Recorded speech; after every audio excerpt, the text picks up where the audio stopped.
विरञ्चिनुतं शरणं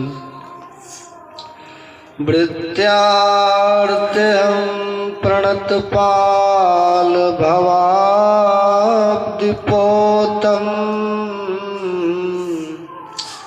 वन्दे महापुरुषते चरणारविन्दम्। धन्य धन्य सद्गुरु सुखद महिमा कही न जाए, जो कुछ कहूँ तुम्हारी कृपा मोते कछु न बसा। परमाराध्य संत सद्गुरु महर्षि में ही परमहंस जी महाराज के युगल पाद पद्मों में कोटि सह नमन। मंचासीन पूज्य बाबा, अर्चनीय वंदनीय साधु समाज के पावन चरणों में नमन। परम आदरणीय साधक वृंद, सत्संग प्रेमी महान भाव, धर्मानुरागिनी माताओं तथा धर्मशिला बहनों,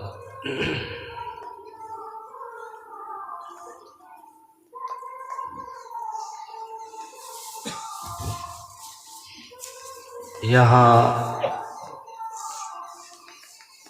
सप्ताह ध्यान साधना शिविर के आज छठे दिन के सप्ताह दिन मतलब 7वें दिन के अंतिम दिन के प्रथम पाली सत्संग ध्यान कर रहे हैं। ध्यानम निर्विषयम मनः 5 विषय है। आँख का विषय है रूप, और गोरा है कि काला है, हरा है कि पीला है,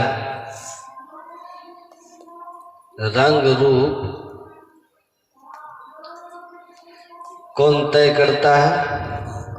आँख से ही तय होता है। जिसको आँख नहीं है वह नहीं बता पाएगा। वह ये भले हाथ से टटोल के कह देगा कपड़ा है, लेकिन कौन सा रंग का है नेत्रहीन नहीं बता पाएगा। क्योंकि रंग रूप आँख के द्वारा ही बताया जा सकता है। इसीलिए कहा कि आँख का विषय रूप। देखिए, दुर्लभो विषय त्यागो, इसी पर मैं कह रहा हूँ। विषय क्या है? आँख रूप में लगी रहती है। कान का जो विषय है वह शब्द विषय। बहरा आदमी नहीं बता सकता कि निंदा कर रहा है कि प्रशंसा कर रहा है।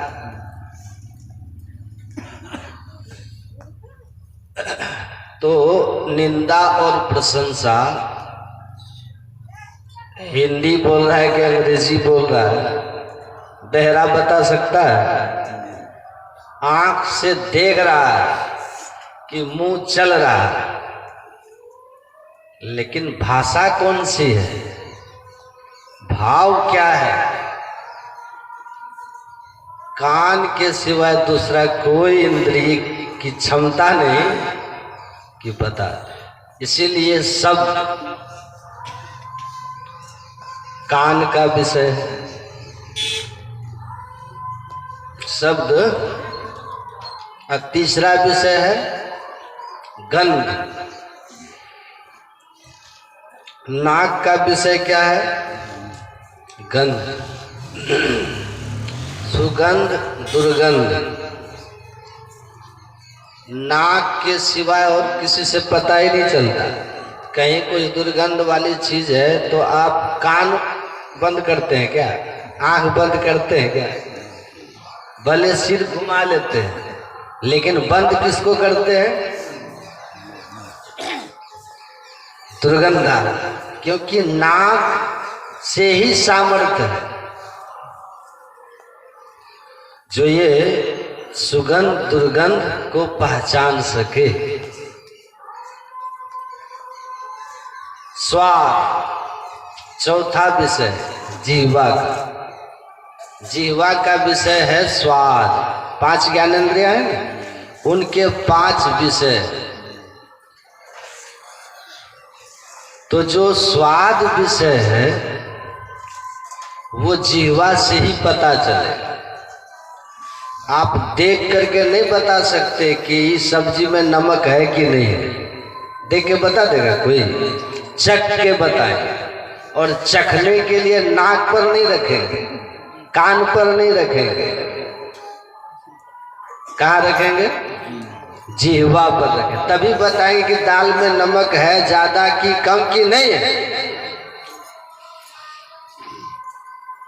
तो जीभ से पता चलता है कि तेज है, मसाला इसमें मिर्च ज्यादा है कम है, खट्टा है क्या है, मीठा है, वो जीभ से तय हो जाएगा। अंधा आदमी भी जान जाएगा कि खट्टा मीठा क्या है। बहरा भी है, अंधा भी है, तो तब भी जीवा से वो पता कर लेगा नमकीन है कि खट्टा है कि मीठा है कि तीखा है। क्योंकि जीभ में सामर्थ्य है स्वाद बताने का। और 5वां हमारी जो इंद्रियां हैं, ज्ञान इंद्रियां, जिसको त्वचा कहते हैं, चमड़ा। आपको हम कह दें अभी कि जरा देखिए हमको बुखार है कि नहीं, तो आप किससे तय कीजिएगा कि गर्म है ठंडा है? बोलिए ना, हाथ रखिएगा ना। जब आपका चमड़ा है वो हमारे हाथ को स्पर्श करके अब तब बताएगा कि शरीर में ताप ज्यादा है, फीवर है आपको। तो स्पर्श करके ठंडा गर्म कर का ज्ञान हाथ से, त्वचा से होता है। हल्ला मत कीजिए। तो 5 ज्ञानेंद्रियां हैं। अब 5 ज्ञानेंद्रियां के 5 विषय है अलग अलग। ध्यान से सुनिए, जो पाठ हुआ उसी पर मैं बोलता हूं। अब पाठ से इधर उधर जाना भी नहीं चाहिए, यही संत मत का सिद्धांत। संत मत का ज्ञान ऐसे ही है ना, संत मत का सत्संग ऐसे ही होता है। तो इंद्रियों का स्वामी मन। इंद्रियां मन से संचालित होती है। आपका कान बिल्कुल खुला हुआ है, आप बैठे भी यहाँ हैं, हमारी बात इस माइक के द्वारा दूर तक जा रही है, लेकिन कान के खुले होने के बावजूद अगर आपका मन कान के साथ संयुक्त नहीं है, कहीं और के चिंतन चल रहा है, तो आप मेरी बात नहीं सुन पाओगे। क्योंकि आपका मन कान के साथ नहीं है, वो किसी भूतकाल में घूम रहा है, किसी भविष्य की चिंतन में लगा हुआ है। इसलिए कुछ सुनाई नहीं देगा। बाबा क्या बोले? सब लोग था, तुम तो यही था, तो क्यों नहीं सुना? जगे हुए थे, यही थे, क्यों नहीं सुने? क्योंकि आपका मन इस कान को आदेश नहीं दिया कि बाबा की बात सुनो। मन कहीं और घूम रहा था, इसीलिए कुछ नहीं सुनिएगा। आप गहरे चिंतन में है, 2 लोग बात करते हैं ना, आप कुछ नहीं समझ पाए, सुनिएगा। क्योंकि ख्याल ही नहीं है वहां, मन ही नहीं है वहां। मन आदेश करता है किसको? आदमी 4 तरह की मिठाई रख दिया लाके आपके सामने, तो हाथ उसी को छुएगा जिसको मन छूने के लिए कहेगा। उठाओ रसगुल्ला, तो हाथ रसगुल्ले की तरफ जाएगा। इधर देख रहे हैं, मन कहेगा उधर देखो, आंख फटाक से उधर चला जाए।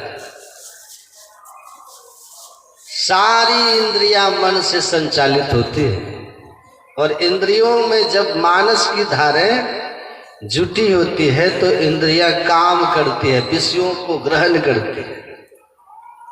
अब विषयों को ग्रहण करके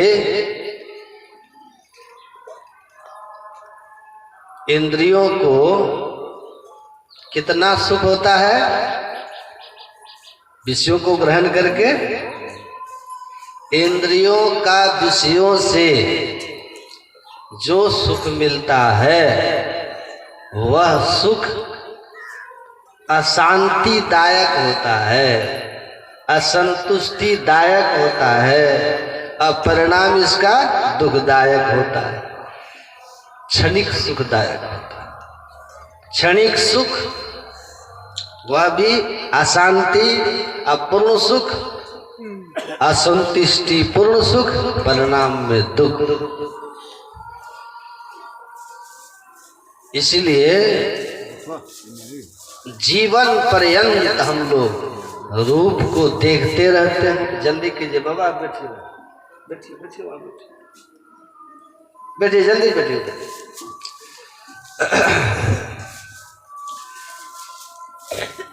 तो स्पर्श का सुख से लेकर के पांचों ज्ञान इंद्रियों के सुख में हम लोग डूबते हुए इस संसार से चले जाते हैं, लेकिन हमारे भोगों की इच्छा पूर्ण नहीं होती, हम तृप्त नहीं होते। और अंत में क्या होता है? दुख होता है।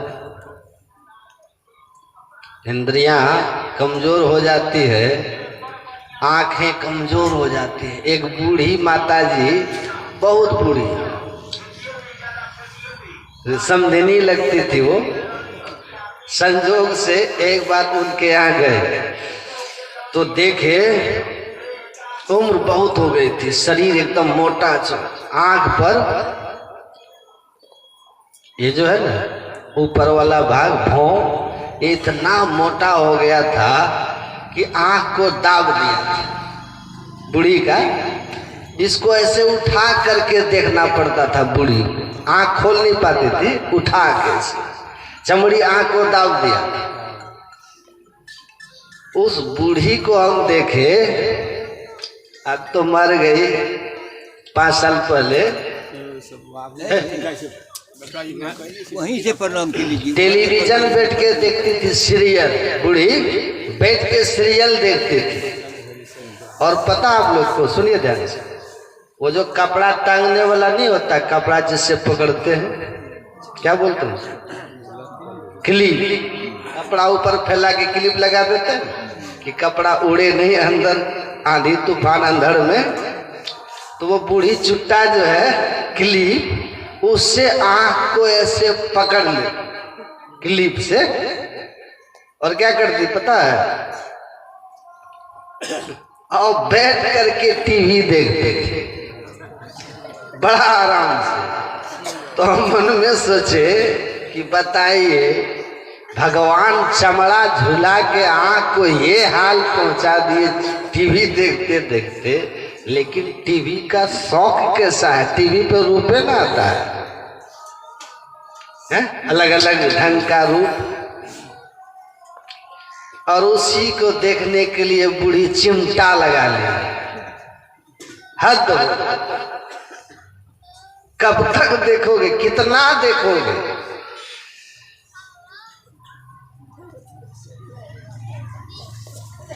तो महापुरुष लोग इसको समझाते हैं कि आप देखते रहो, आंख खराब हो जाएगी, दुनिया में रूप खत्म नहीं होता, रंग खत्म नहीं होता। महाराज भर्तृहरि विक्रमादित्य के बड़े भाई थे, राजा विक्रमादित्य उज्जैन में हुए, भारत के बड़े सम्राट, इतने महान सम्राट हुए कि भारतीय इतिहास में उनके समय को स्वर्ण युग के नाम से जाना जाता था, जिसके दरबार में कालिदास जी रहते थे। विक्रमादित्य, चक्रगुप्त द्वितीय के नाम से जानते, विक्रमादित्य कहा जाता था। उज्जैन में हुए, उनकी राजधानी उज्जैन है। भारतीय इतिहास का उसे स्वर्ण काल कहा जाता। विक्रम संवत है ना, विक्रम संवत उन्हीं के नाम पर है। इतने महान राजा। उनके बड़े भाई थे महाराज भर्तृ। भर्तृ को 500 पत्नियां, कितना 500 शादी राजा भर्तृ ने किया था। बड़े रसिया थे, रंग रसिया जिसको कहते हैं, पर राज के काम में बड़े ईमानदार, राजकाज में बहुत ईमानदार, प्रजा के लिए बड़े हितैषी। पर बहुत सी पत्नी रखने का उनको एक अलग बीमारी थी, कमजोरी थी, रूप कमजोरी आप कह सकते हैं, फतिंगा वाला गुण था। तो बड़ा सुंदर तुलसीदास जी महाराज ने कहा है ना,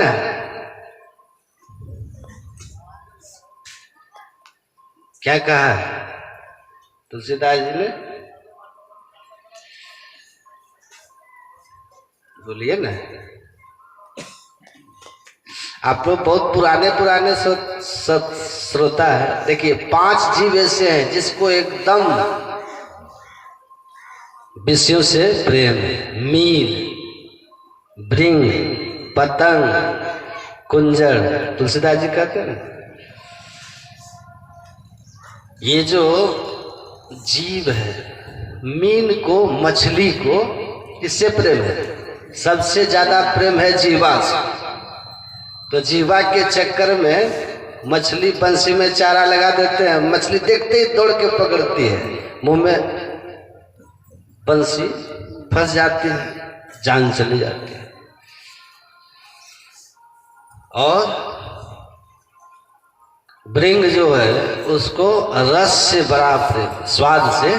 कमल में बैठ करके रस लेगा, सायंकाल होगा, कमल के पत्ते बंद हो गए, उसी में वो जकड़ जाते, मस्त हो जाते हैं, भूल जाता है पराग के चक्कर में, जान चल जाती है। भृंग 2 हो गए। हाथी को स्पर्श विषय से बड़ा प्रेम, जंगल में उसको बड़ी सहजता से फंसा लिया जाता है। हाथी को उसी तरह पतंग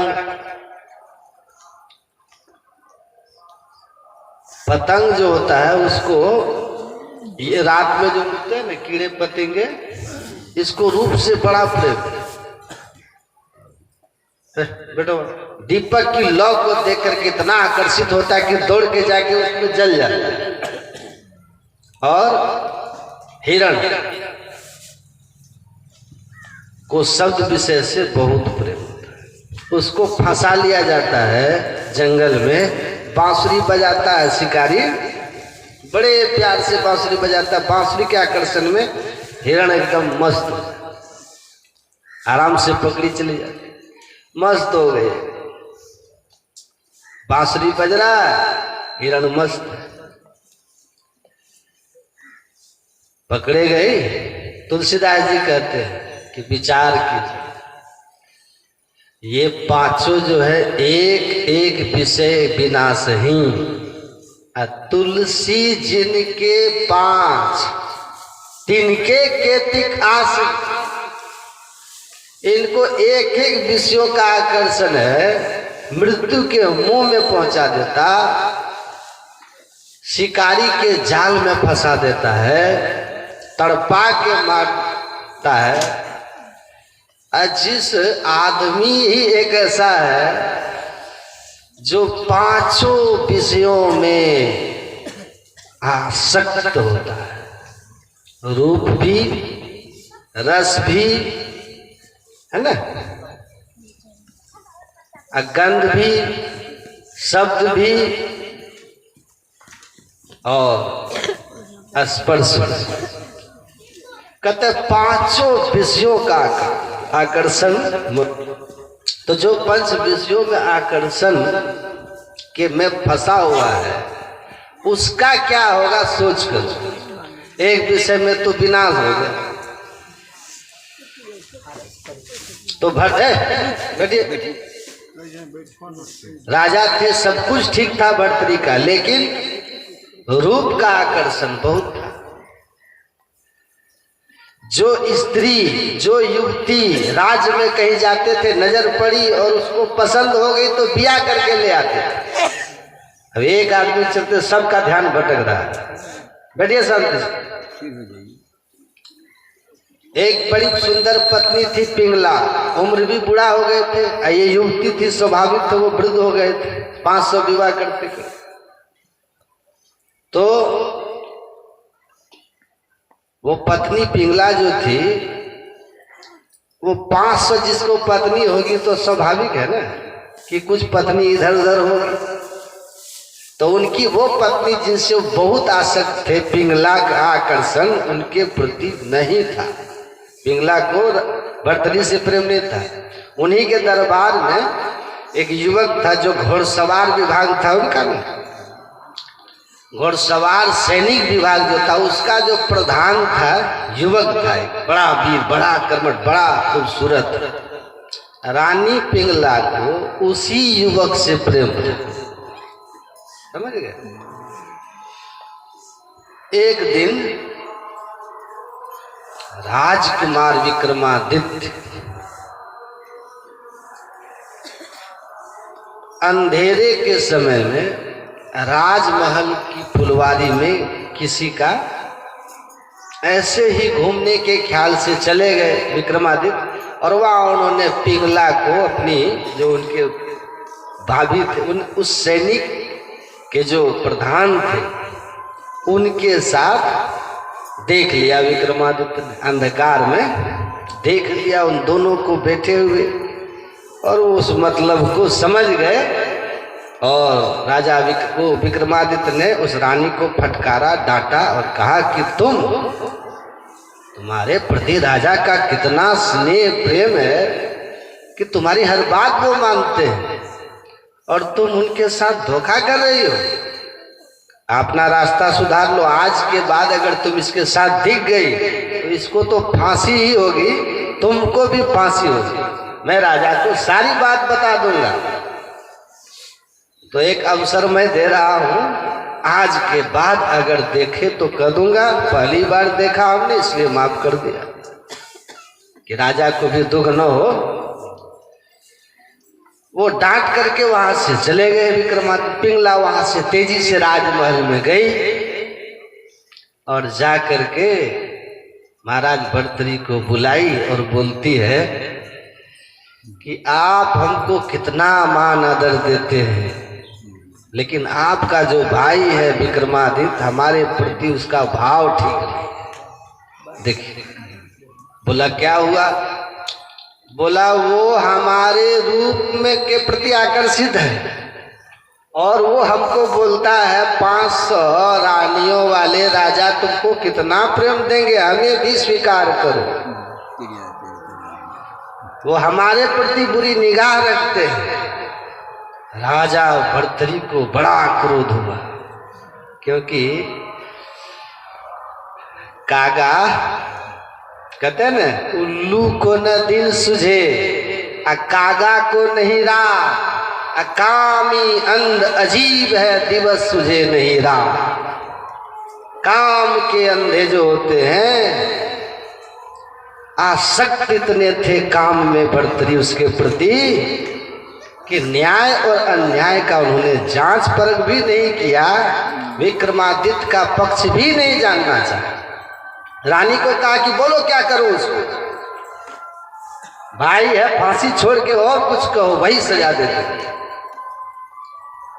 कहा कि अभी का अभी आदेश पारित कर दीजिए, आपकी वो जहां है वो इस राज्य की सीमा से चले जाए और फिर कभी इस राज्य में नहीं आए, क्योंकि आएगा तो पक्ष रखेगा ना, कहेगा ना, तो मुलाकात ही नहीं होने देंगे। जा, इसी को कहते हैं देवो न जानाती तिरिया चरित्रम। देवता भी नहीं समझ पाते इस खेल को, और तुरंत उसके आदेश किया उसने कि चले जाओ। राजा क्या हो गई, आदेश निकल गया, राजा का मुहर लग गया। विक्रमादित्य को ले जाके को दिया गया, कहा कि तुरंत निकल जाइए, राजा का आदेश हो गया। विक्रमादित्य समझ गए कि त्रिया चरित्र जो है चल गया, और वहां से वो चुपचाप राजा का आदेश का उल्लंघन नहीं कर सकते थे ना, तुरंत उस आदेश को ग्रहण किया, स्वीकार किया और तुरंत राज की सीमा से निकल करके दूर चले गए। जहां तहां भटकते हुए गुरु गोरखनाथ जी महाराज के पास पहुंच गए। गुरु गोरखनाथ जी महाराज ने कहा, रे तुम तो राजकुमार विक्रमादित्य हो ना? तो कहा कि जी जी महाराज। तो कैसी हालत में? दरिद्र जैसे। कहा महाराज राज से निकाल दिया गया। पूछा क्यों निकाला? तो सारी घटना उन्होंने कह करके सुना दी अपनी दुर्दशा की।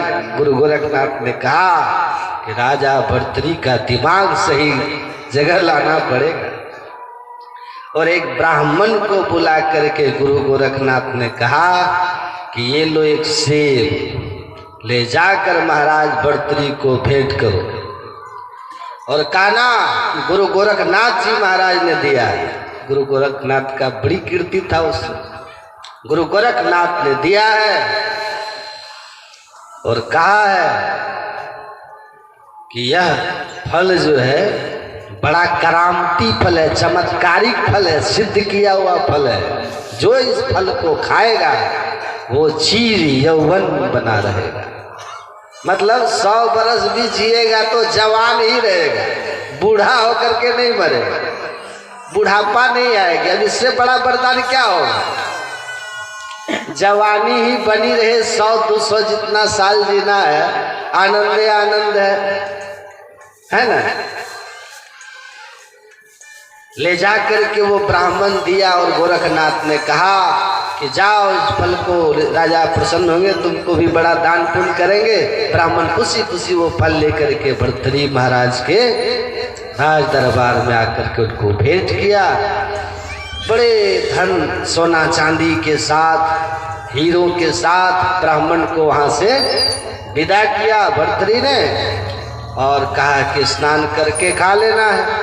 भर्तृहरि ने सोचा कि हम तो खा लेंगे, सुन रहे हैं सर, और चिर जौवन बने रहे।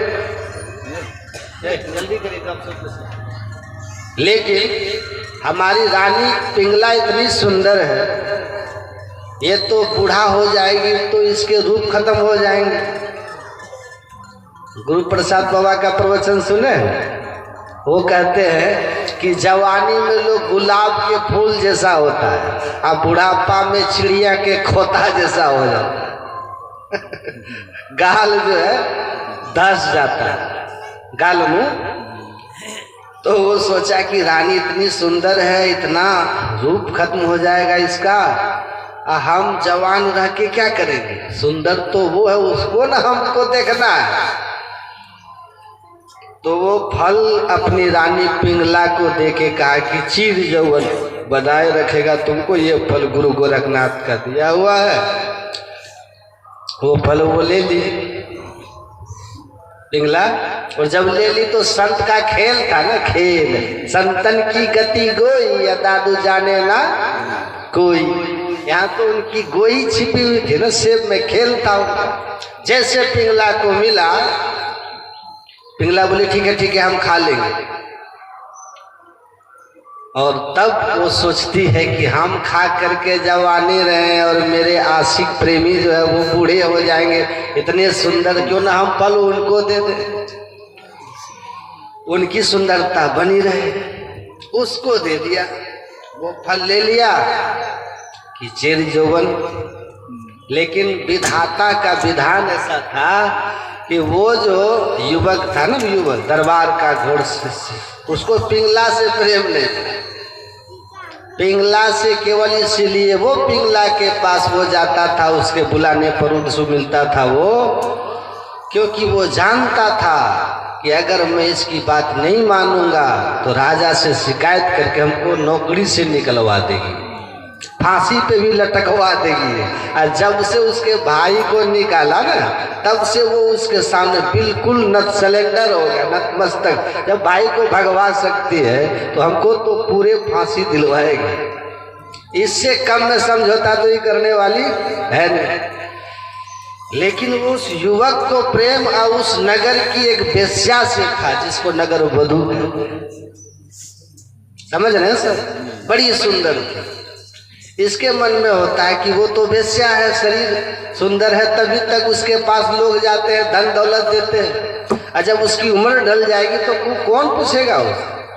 बहुत सुंदर अवसर है, ये फल उसी को दे दें वो जब तक दुनिया में रहेगी उसका युवापन यौवन बना रहेगा और उसका धंधा चलते रहेगा, कभी उसको दुख नहीं, उसी को दे देता। वो ले जा करके फल उसको दे दी, वेश्या को दे दिया।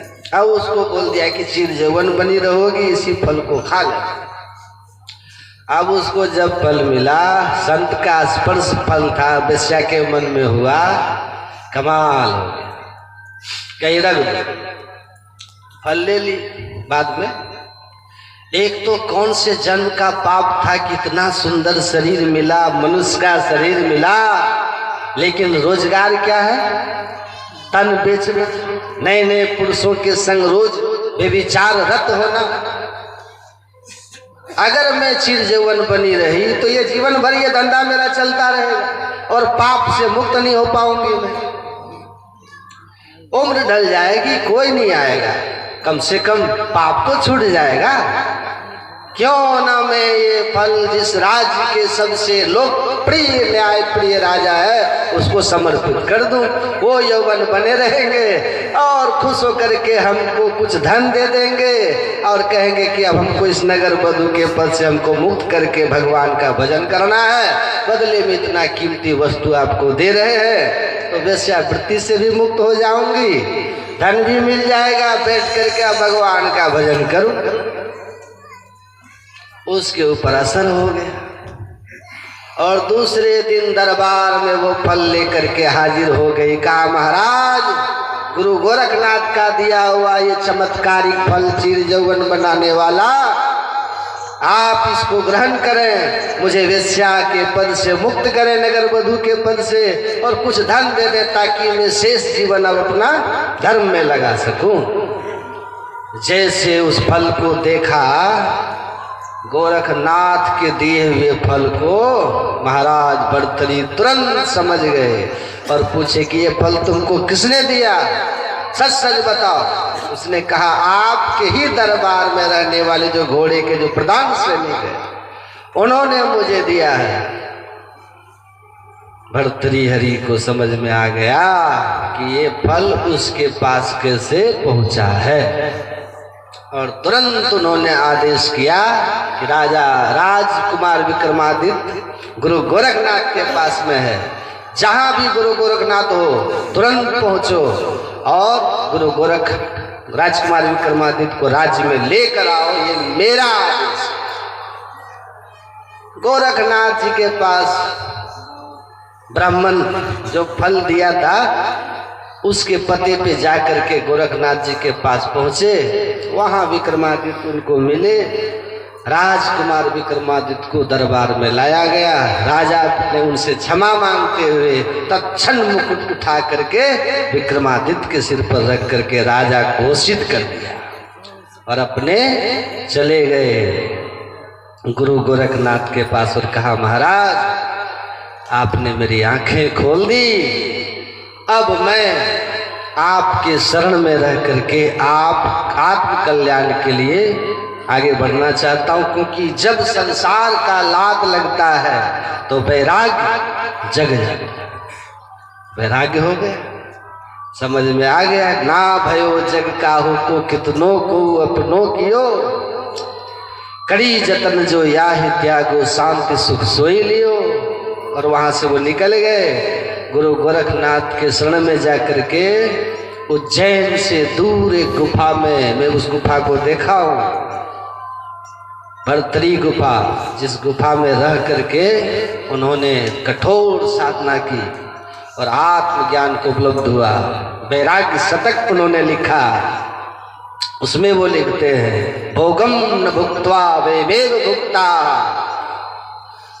हम भोगों को नहीं भोगते, आंख से रूप का भोग नहीं हम नहीं करते, रूप हमारी आंख को भोग लेता है और आंख हमारी खत्म हो जाती, देखने की शक्ति चली जाती। कान से हम शब्दों का सुनने लेते, शब्द हमारे कान को भोग लेते, कान में सुनने की शक्ति चली जाती।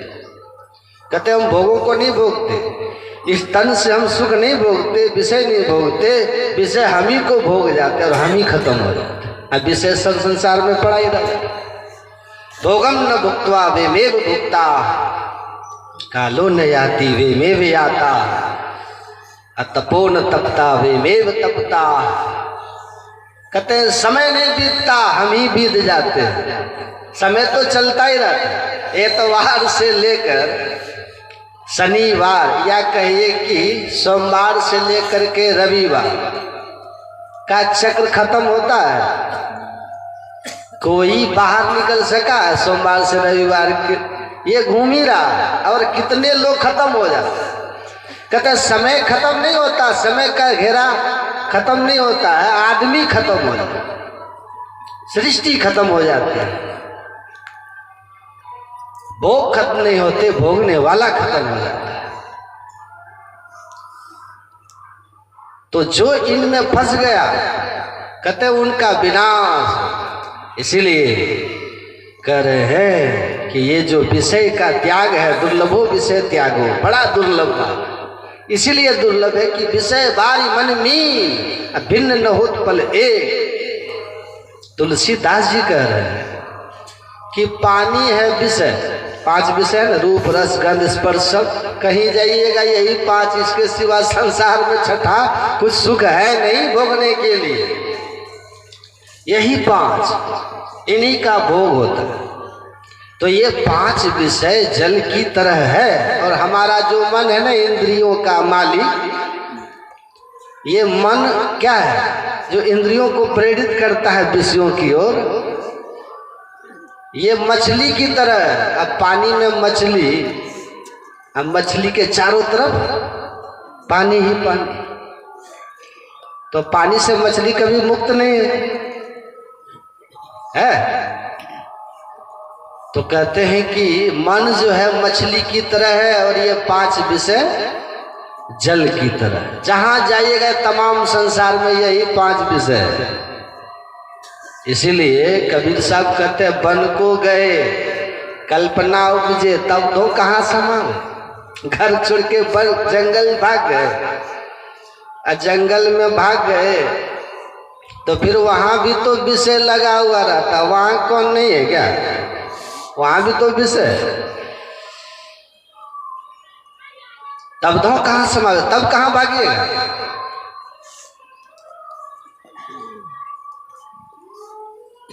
गुरु महाराज कहते हैं स्वर्ग भी चले जाओगे यही 5 विषय है, देवताओं को भी यही 5 विषय भोगने को मिलता है। वो सूक्ष्म शरीर में रहते हैं, उनकी शक्ति अधिक होती है, भोगने की क्षमता उनको अधिक होती है, भोग की उपलब्धता सहज होती है। लेकिन तब भी देवता संतुष्ट ही रहते हैं, क्योंकि भोगी कभी संतुष्ट और शांति नहीं जी सकता। भोगी सदैव शांत और असंतुष्ट ही रहता है, जिसके कारण जीवन में दुखी रहे।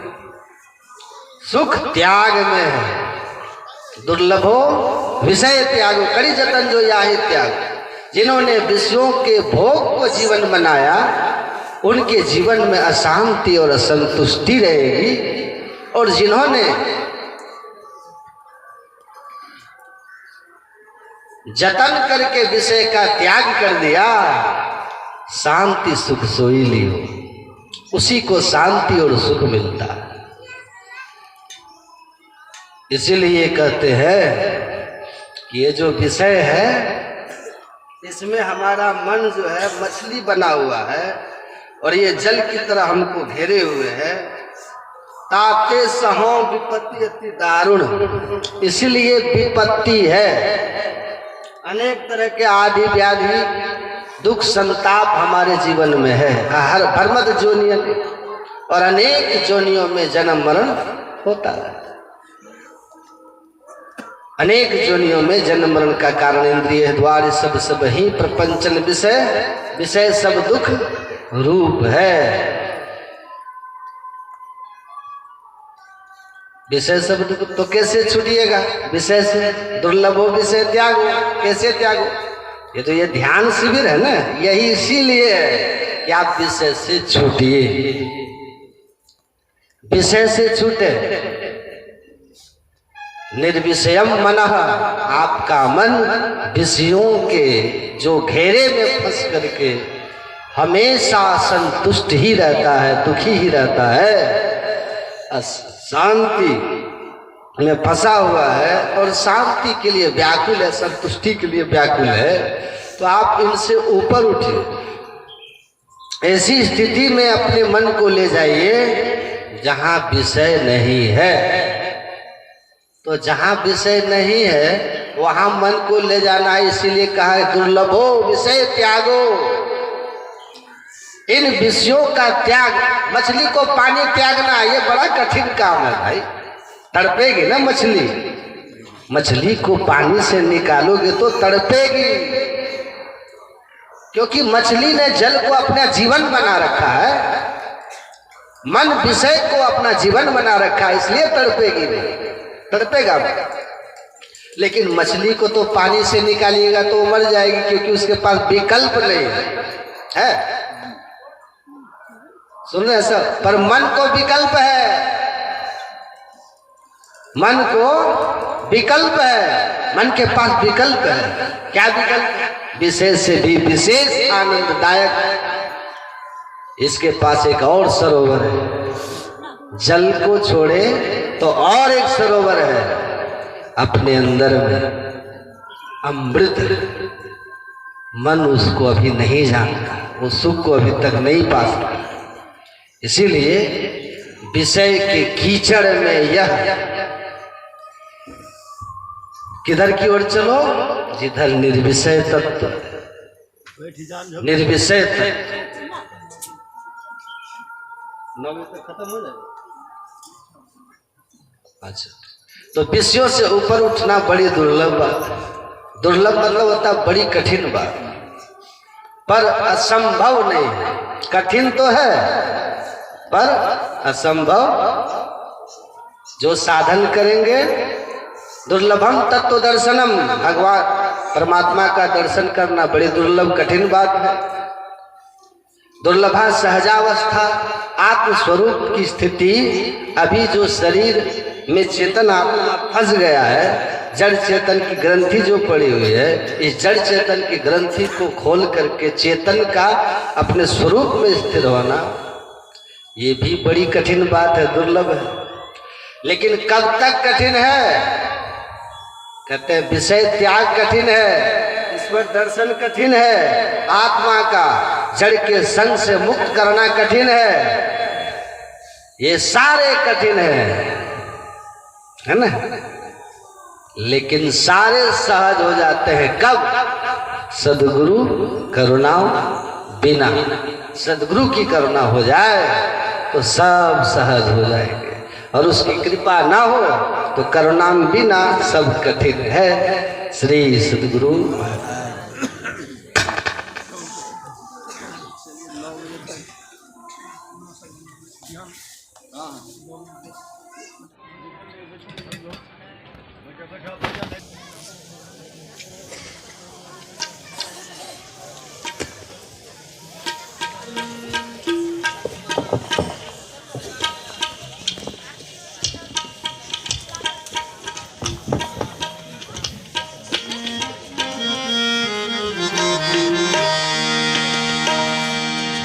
श्री सद्गुरु महाराज की जय।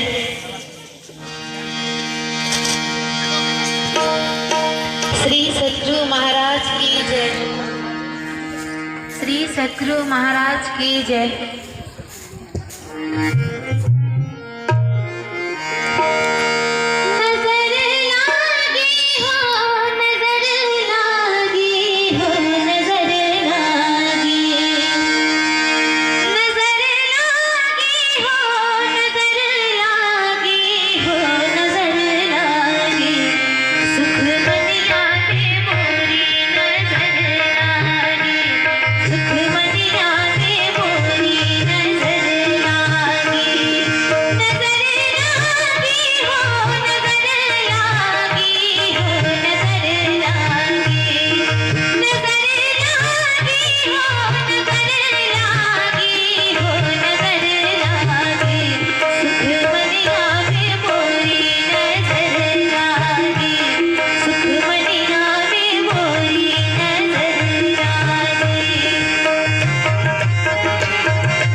सतगुरु महाराज की जय।